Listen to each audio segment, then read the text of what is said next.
तो दो जिलों का आज सीएम का दौरा है, बलिया और गाजीपुर। जहां कल प्रयागराज गए थे, वहां पर भी बुरे हालात देखे उन्होंने और उन्होंने अधिकारियों को यह भी दिशा निर्देश दिए थे कि कोई भी दिक्कत ना होने पाए इन लोगों को। प्रणवीर पांडे हमारे संवाददाता इस खबर पर जुड़ चुके हैं। प्रणवीर, जैसा कि आज सीएम योगी आदित्यनाथ का बलिया और गाजीपुर का दौरा है, क्या कुछ अपडेट है उनके इस दौरे को लेकर?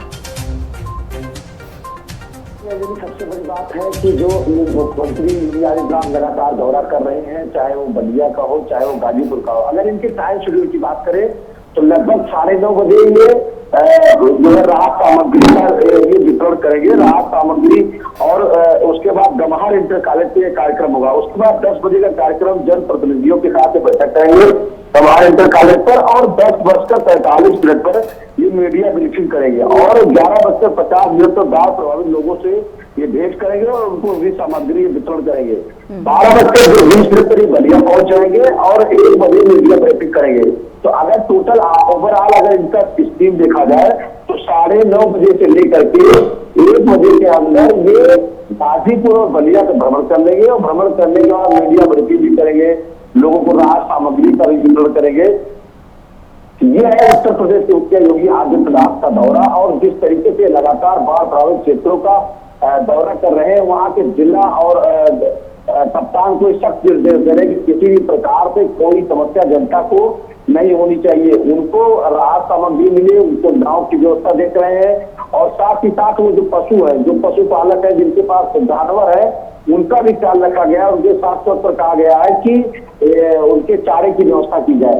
तो कहीं ना कहीं राहत सामग्री बांटने के साथ साथ वो जनप्रतिनिधियों से बात करेंगे। वहाँ के जो विधायक है, वहाँ के जो सांसद है, वहाँ के जो मंत्री है, उनके साथ भी बैठक करेंगे। बैठक करके जो जमीनी हकीकत है उसके बारे में जानेंगे और गलतियां कहाँ हुई जिससे इतनी ज्यादा लोग बाढ़ से प्रभावित हो रहे, पीड़ित हो रहे। क्या बंधों के जो कटान थे उसको पहले बांधे नहीं गए, बाढ़ आने के पहले ही इस प्रकार के कार्यक्रम किए गए, कौन कौन सी दिक्कतें रही जिसकी वजह से इस तरीके से लोगों को समस्याओं का समाधान करना हो रहा है। ये कहीं ना कहीं उत्तर प्रदेश के मुखिया योगी आदित्यनाथ जनप्रतिनिधियों के साथ बैठक करके जानकारी देंगे। जी, तो कितने बजे तक पहुंच सकते हैं, कितने बजे रवाना हो सकते हैं लखनऊ से? 9:30 बजे वो लखनऊ रवाना होकर के वो गम्हार पहुंच जाएंगे और वहां पर वो राहत सामग्री का वितरण करेंगे। राहत सामग्री में भी इस चीज का ध्यान रखा गया है कि 1 दिन के अंदर जो है किसी भी प्रकार से जो भोजन बना हुआ है वो तो लोग खा, इस तरीके से भी वितरण किया जाएगा ताकि वो कुछ दिन तक अपना पालन पोषण कर सके और वो सामग्री खराब ना हो। सबसे बड़ी बात, जो विधायक है, जो मंत्री है, जो सांसद है, उनको लगाया गया, उनको जिम्मेदारी से दी गई है कि आप इस तरीके से वहां पर मॉनिटरिंग करेंगे। जो एनडीआरएफ की टीम है वो मौके पर मौजूद है, जो नाव है, नाव की व्यवस्था की गई है। बहुत से ऐसे स्थान है जहाँ से आवागमन का जो संपर्क है वो टूट गया है, तो वैसे जगहों पर नाव की व्यवस्था की गई है, एनडीआरएफ की टीम लगाई गई है कि वो लगातार क्षेत्र का मॉनिटरिंग करेंगे। किसी भी प्रकार फसलों का जो है उसका भी सर्वेक्षण करेंगे। जो किसान है, फसल किस प्रकार से कितना नुकसान हुआ है उसका भी एक निरीक्षण करेंगे। निरीक्षण करने के बाद रिपोर्ट पेश करेंगे, क्योंकि अधिकतर किसान अंजलि साफ तौर पर ये कि वो केसीसी के माध्यम से अपनी खेती बाड़ी करते हैं और जब उनकी फसल नष्ट हो जाती है तो उनको भी उस खेती का जो है पैसा जमा करना पड़ता है, चुकता करना पड़ता है। लेकिन अगर संपूर्ण एरिया है तो वहां पर केसीसी के जो ब्याज है, जो ईंधन है, उसमें भी लगातार सरकारें जो है मुहैया कराती है और उनको भी छूट का प्रावधान, छूट जो है उनको उपलब्ध कराया जाता है। तो खासतौर पर उनके फसलों को भी ध्यान दिया जा रहा है, जानवरों को भी ध्यान दिया जा रहा है। उनके परिवार जो बाढ़ में फंसे हुए हैं, जो चारों तरफ से पानी भरा हुआ है, उस चीज से भी बहुत खास ध्यान रखते हैं। उनको उचित स्थान पर कई ऐसे स्थान है जिनके घरों के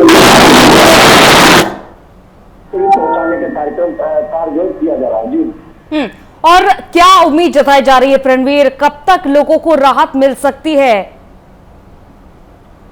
देखिए, क्योंकि ये बाढ़ का मामला है, इसमें पानी का जलस्तर लगातार जो बढ़ता हुआ है, उसमें जब तक ये पानी का जलस्तर कम नहीं होगा तब तक बाढ़ से निजात नहीं मिलेगा। लेकिन प्रदेश के जो लोग हैं, जो जनता है, उनको ये भरोसा है कि यही उत्तर प्रदेश के मुखिया योगी आदित्यनाथ है जिन्होंने महामारी से हमको बचाया और महामारी में भी हमको परेशान नहीं होने दिया।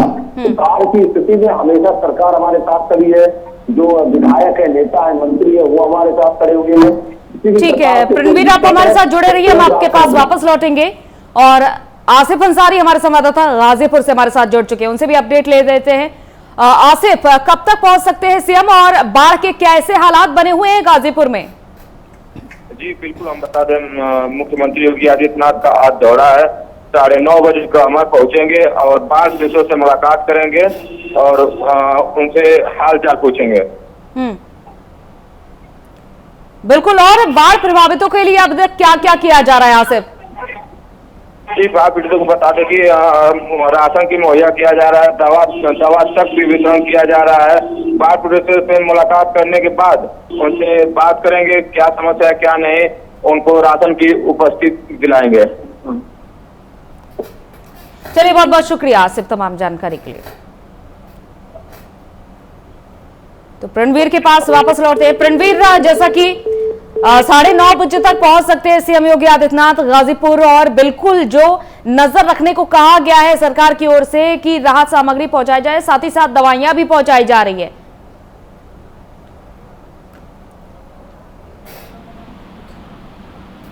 और बलिया से हमारे संवाददाता संजीव कुमार हमारे साथ जुड़ चुके हैं, उनसे भी अपडेट ले लेते हैं। बलिया, कब तक पहुंच सकते हैं संजीव कुमार सीएम योगी आदित्यनाथ?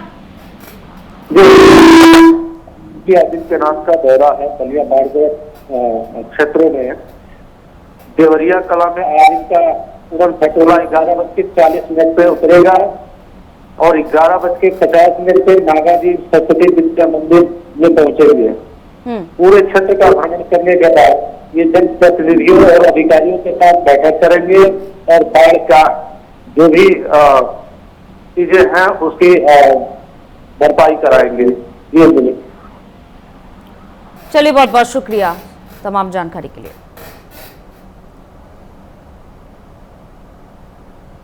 तो देखिए, कई क्षेत्र ऐसे हैं जो पूरी तरीके से जलमग्न हो चुके हैं और बड़ी बड़ी समस्याएं हो रही हैं लोगों को। तो दूर से हवाई सर्वेक्षण के दौरान खुद सीएम योगी आदित्यनाथ ने ये जाना है कि जो ऊंचे ऊंचे पेड़ थे वो भी पूरी तरीके से पानी में डूब चुके हैं। तो ऐसे हालात बने हुए हैं और ऐसे में वहां से लोगों को निकालना कितना ज्यादा जरूरी था ये आप समझ सकते हैं। जो हम आपको तस्वीरें भी, कुछ झलकियां भी दिखा रहे हैं जो सीएम योगी आदित्यनाथ हवाई सर्वेक्षण के जरिए देख रहे हैं।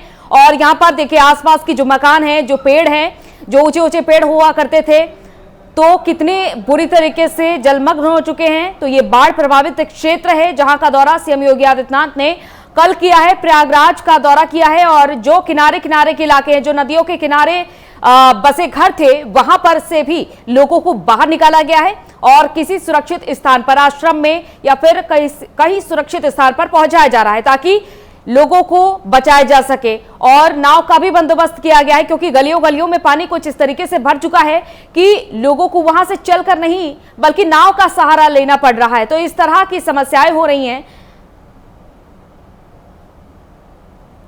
तो तमाम जिलों का निरीक्षण कर रहे हैं सीएम योगी और हवाई सर्वेक्षण भी कर रहे हैं, लोगों को खुद राहत सामग्री बांट रहे हैं और अधिकारियों को जो भी जरूरी दिशा निर्देश हैं वो दिए जा रहे हैं और सरकार की ओर से जो भी संभव मदद है वो पहुंचाई जा रही है इन बाढ़ प्रभावित क्षेत्रों में। लेकिन ये उन लोगों का दिल ही जानता है जो इन नदियों के किनारे बसे हुए हैं और जो रोजी रोजगार के लिए भी परेशान हैं पहले से ही। तो इस तरीके की समस्याएं हैं लोगों के सामने। और प्रणवीर पांडे हमारे संवाददाता एक बार फिर से हमारे साथ जुड़ चुके हैं। प्रणवीर, बिल्कुल हमने ये जाना है बलिया के संवाददाता और गाजीपुर के संवाददाता से कि किस तरीके से लोगों को दवाइयां तक वितरित की जा रही है, इस तरीके की भी समस्याएं वहां पर बनी हुई हैं। अंजलि, सबसे बड़ी बात है जब बाढ़ प्रभावित जो क्षेत्र है उसमें क्योंकि गंदगी जो है पूरे शहर का, पूरे क्षेत्र का इकट्ठा हो जाता है और फ्लो होकर के लोगों के घरों के अंदर घुस जाता है। जब ये बाढ़ पीछे होने लगता है, जब ये बाढ़ घटने लगता है तो कहीं ना कहीं एक महामारी टाइप के तरीके से उस बाढ़ प्रभावित क्षेत्रों में फैलने लगता है। तो उससे जिला प्रशासन ने पहले से ही सतर्कता बरती उत्तर प्रदेश के मुखिया योगी आदित्यनाथ के निर्देश पर। और दूसरी सबसे बड़ी बात, जैसे किसी की तबीयत खराब हुई तो बाढ़ प्रभावित क्षेत्रों से लोगों को आना जाना बड़ा मुश्किल होता है। तो इसलिए जो डॉक्टर्स की टीम है वो भी लगाई गई है, उनको दवा वितरण किया जा रहा है कि जैसे बुखार है, जुकाम है, बदन दर्द है या किसी प्रकार की कोई नॉर्मल दिक्कत है तो उन सब चीजों की दवाइयों का पैकेट उनको दिया जा रहा है। राहत सामग्री दी जा रही है। राहत सामग्री में चावल, दाल, आटा, तेल, घी, इन सब तरीकों से वितरण किया जा रहा है। दूसरी सबसे बड़ी बात है कि जो राहत जो बाढ़ क्षेत्र है उसमें भोजन बनाने का कोई समस्या, कोई जगह जो है अगर जिनके गांव में घरों में पानी घुस गया है उनके वहां पर वो व्यवस्थाएं नहीं हो पाती हैं, तो ऐसे लोगों के लिए भोजन की व्यवस्था की गई है। बिल्कुल, क्योंकि जो भी देखिए रणवीर, नदियों के किनारे बसे हुए घर हैं और जो घाटों के किनारे बसे हुए घर हैं वहां पर पहले ही आसपास खेत खलिहान है ज्यादा से ज्यादा। यहाँ तक कि जो सुविधाएं हैं उसके लिए दूर दूर तक लोगों को जाना पड़ता है, चाहे वो अस्पताल हो या फिर सब्जी तरकारी खरीदनी, उसके लिए भी लोगों को दूर दूर तक जाना पड़ता है। तो ऐसे में बहुत ज्यादा समस्याएं बढ़ चुकी हैं। निश्चित तौर पर समस्याएं अगर जमीनी स्तर पे आप देखेंगे तो समस्याएं बहुत बड़ी हुई हैं, लोग परेशान हैं। इससे सबसे बड़ी बात जो है जिस मुखिया साहब ने आदेश दिया था कि बाढ़ प्रभावित जो क्षेत्र है उसके जो बंधे हैं उसको ध्यान रखा जाए, जहाँ कटान हो रही है उसको रोका जाए, उस पर ठोकर लगाई जाए कि किसी भी प्रकार से कटान ना होने पाए। क्योंकि अंजलि सबसे बड़ी बात ये होती है कि जो रोड होते हैं और जो नदियां होती है उसके जो बीच का जो गैप होता है, जब बाढ़ आता है तो वो ठोकर मार के वो नदियां उस जो बीच के बचे हुए हिस्से को काट देती है और इससे सड़क को भी नुकसान हो जाता है। तो ऐसे जगहों पर ठोकर बनाने का काम सरकार ने जो है पहले से ही कहा था और निरीक्षण करके सिंचाई विभाग ने लगातार कहा था कि इससे ठोकर बनाई जाए ताकि किसी भी प्रकार से कटान ना हो सके। कटान ना होने से बाढ़ का जो प्रकोप है वो कम प्रभावित होगा, उसमें जो सड़कें हैं वो सुरक्षित रहेंगी। दूसरी बात, जब सड़कें जब पानी बढ़ जाता है तो कहीं ना कहीं जो बांध, जो रोड के जो बांध बनाए जाते हैं नदियों के किनारे, वो बांध एक हद तक लोगों को सहायता देते हैं कि जब बाढ़ हो जाता है, उनके गाँव में पानी आ जाता है तो अक्सर लोग बांध पर आ जाते हैं अपने जानवरों को लेकर के परिवार सहित। तो एक उनको ठहरने का जगह मिल जाता है उस बाढ़ पर, जिससे वो सुरक्षित रहते हैं, खाना बनाने से लेकर के अपने परिवार का पालन पोषण वो बाढ़ पर रह करके कर सकते हैं। लेकिन अब उनको मार्केट जाने में जब दिक्कत होती है तो ऐसे में राहत सामग्री जो वितरण हो रहा है सरकार द्वारा, जो जनप्रतिनिधि द्वारा, ग्राम प्रधानों को भी सख्त निर्देश दिए गए हैं। बिल्कुल बिल्कुल, चलिए बहुत बहुत शुक्रिया रणवीर तमाम जानकारी के लिए। तो खतरे के निशान के ऊपर है सभी नदियां और कई गांव डूबते चले जा रहे हैं। अगली खबर, बुलंदशहर में बीएसपी के प्रबुद्ध वर्ग विचार गोष्ठी।